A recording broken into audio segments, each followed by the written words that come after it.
Halo semuanya, selamat datang di 90 menit bola. Kita awal informasi kali ini dari kabar dua pemain asing baru Persebaya belum bisa main lawan Malut. Persebaya Surabaya telah memperkenalkan dua pemain asing baru dari Brazil. Mereka adalah Bruno Paraíba sebagai striker dan Jefferson Silva pada posisi bek kiri. Meski sudah bergabung, namun pelatih Persebaya Bernardo Tavares menyebut kedua pemain anyar itu belum bisa langsung diturunkan saat Persebaya menjamu Malut United di Stadion Gelora Bung Tomo. Mereka mengalami jet lag, tidak bisa bermain di pertandingan ini. Kedua pemain ini belum pernah bermain di Indonesia, ujar Tavares. Selain faktor tersebut, Tavares menilai proses adaptasi lingkungan juga menjadi tantangan tersendiri bagi Bruno dan Jefferson sejak tiba di Surabaya. Jadi, mari kita beri waktu untuk beradaptasi dengan baik, untuk memahami cara bermain, untuk berdiskusi dengan rekan satu tim lainnya, karena itu penting, tutur Tavares. Kendati belum bisa tampil dalam waktu dekat, Tavares menegaskan perekrutan Bruno dan Jefferson juga sejalan untuk mewujudkan target tim di masa depan. Kejutan lagi, bek Brazil menuju Persebaya. Persebaya dirumorkan hendak mendatangkan legion asing lagi. Nama Gustavo Fernandes mencuat sebagai nama baru yang dikabarkan akan direkrut. Rumor tersebut semakin mendekati kenyataan setelah klub Gustavo Fernandes sebelumnya, FC Penafiel, baru saja mengumumkan perpisahannya dengan bek asal Brazil tersebut. Meskipun berkewarganegaraan Brazil, Gustavo telah berkarir di kompetisi sepak bola Portugal sejak 2021. Performanya bersama FC Penafiel di kasta kedua Liga Portugal cukup konsisten. Selama 1,5 musim, ia menorehkan 29 penampilan dengan 1 assist. Punya aspek yang ia tawarkan sebagai pemain bertahan. Gustavo kuat dalam duel 1 lawan 1, dominan ketika duel bola atas, memiliki kecepatan, postur tinggi, umpannya akurat dan bisa progresi bola, serta terkesan garang dalam bertahan. Gaya mainnya serupa Kyle Walker di Liga Inggris. Persib versus Persija, rekor termahal Koreo Viking. Pertemuan Persib Bandung dan Persija Jakarta selalu menjadi magnet utama bagi publik sepak bola nasional. Atmosfer panas khas El Clasico Indonesia kembali tersaji pada BRI Super League musim ini. Ketua Viking Persib Club Tobias Kinanjar memastikan kesiapan penuh seluruh elemen supporter. Viking berkomitmen menghadirkan suasana stadion yang megah, kreatif, sekaligus tetap menjunjung tinggi tanggung jawab sebagai pendukung tuan rumah. Salah satu yang disiapkan adalah koreografi khusus yang disebut akan menjadi kejutan besar. Bahkan, koreo tersebut diklaim sebagai yang paling mahal sepanjang perjalanan sejarah Viking Persib Club. Insya Allah kita akan fokus sport team tanpa melakukan hal-hal yang dapat merugikan Persib. Kita sudah menyiapkan persembahan terbaik. Hari Minggu nanti akan ada koreo yang secara sejarah termahal yang pernah dibuat oleh Viking, ujar Tobias di Bandung. Rumor Martin Paes gagal ke Persib. Kiper timnas Indonesia Martin Paes akan kembali disibukkan dengan pertandingan bersama FC Dallas. Paes merupakan penjaga gawang naturalisasi yang gencar dirumorkan bakal bergabung ke klub Indonesia Persib Bandung. Dalam 1 bulan terakhir, produk Akademi FC Utrecht itu dikaitkan dengan kepindahan ke Persib. Ia sendiri memang berlibur ke Indonesia, tetapi membantah akan berkarir di sini.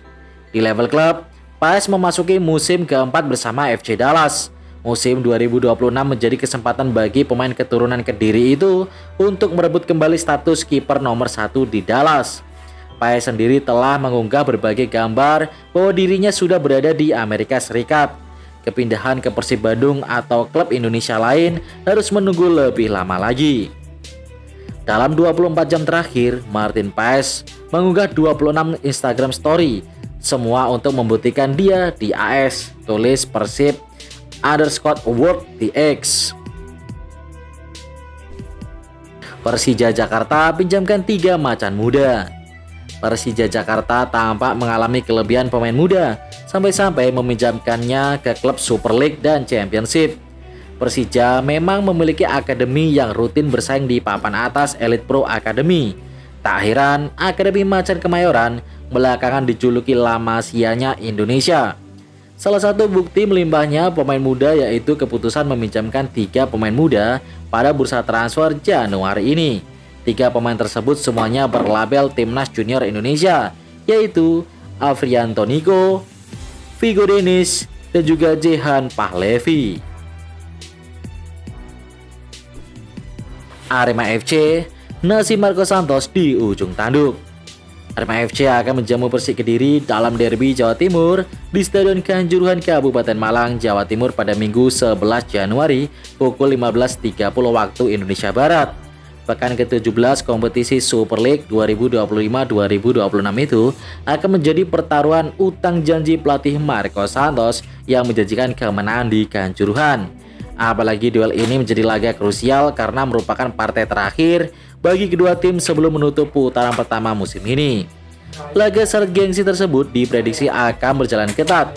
Sebagai tuan rumah, Arema FC dituntut meraih kemenangan menyusul tren negatif 6 laga tanpa kemenangan. Persib incar ex AC Milan Samu Castillejo. Persibadu dikabarkan tertarik untuk mendatangkan winger asal Spanyol Samuel Castillejo yang saat ini bermain di Liga Malaysia bersama Johor Darul Ta'zim. Jika transfer ini terrealisasi, kepindahan Castillejo bisa menjadi salah satu kejutan terbesar di bursa transfer BRI Super League musim ini. Bersama AC Milan, Castillejo merasakan kerasnya persaingan Serie A dan menjadi bagian dari skuad juara Serie A 2021-2022. Prestasi yang jarang dimiliki pemain yang kini berkiprah di Asia Tenggara. Jika transfer ini terwujud, kehadiran Castillejo berpotensi menjadi rekrutan paling mengejutkan Super League musim ini. Persib tidak hanya mendapatkan pemain berpengalaman di Eropa, tetapi juga figur yang terbiasa tampil di bawah tekanan tinggi dan persaingan ketat. Borneo FC kalah lagi, Persita makin on fire. Duel Persita versus Borneo FC dalam laga pekan ke-17 BRI Super League di Stadion Indomik Arena, Tangerang pada Jumat 9 Januari berakhir dengan kemenangan tuan rumah. Pendekar Cisadane unggul 2-0 berkat gol cepat Javlon Gusenov pada menit keempat, serta penalti Alexa Andrejik di menit ke-86. Hasil ini membuat posisi Borneo FC sebagai pemimpin klasemen sementara BRI Super League terancam. Persita Etam masih berada di puncak dengan perolehan 37 poin dari 17 laga, tetapi hanya terpaut 2 angka dari Persija yang baru memainkan 16 laga. Sementara itu Persita ada di peringkat ke-5 setelah mengumpulkan 31 poin dalam 17 pertandingan dan telah mencatatkan 4 kemenangan berturut-turut. Demi promosi, PSS resmikan Lukas Gama. Lukas Gama atau yang akrab disapa Lukau resmi diperkenalkan sebagai pemain anyar PSS Sleman pada Rabu 7 Januari sore. Bek asal Brazil itu datang dengan status pinjaman dari kontestan tim BRI Super League Persik Kediri. Pemain berusia 32 tahun tersebut menjadi pemain pertama yang menjadi bagian dari tim berjuluk Super Elang Jawa itu pada putaran kedua Pegadaian Championship. Kehadiran pemain yang akrab disapa Lukau itu diproyeksikan untuk mengisi lubang yang ditinggalkan bek tengah sekaligus kapten tim Cleberson Souza karena cedera. Selanjutnya kita ke hasil BRI Super League yang baru aja usai. Persebaya Surabaya berhasil menang 2-1 atas tamunya Malit United. Persebaya mencetak gol melalui Gali Frietas di menit ke-14 dan menit ke-37. Di laga ini Persebaya bermain bertahan dan mengandalkan counter attack namun sangat efektif. Atas hasil tersebut, Malit United tertahan di peringkat ke-4 klasemen sementara. Sementara itu Persebaya naik ke peringkat 6 menggeser PSM Yogyakarta.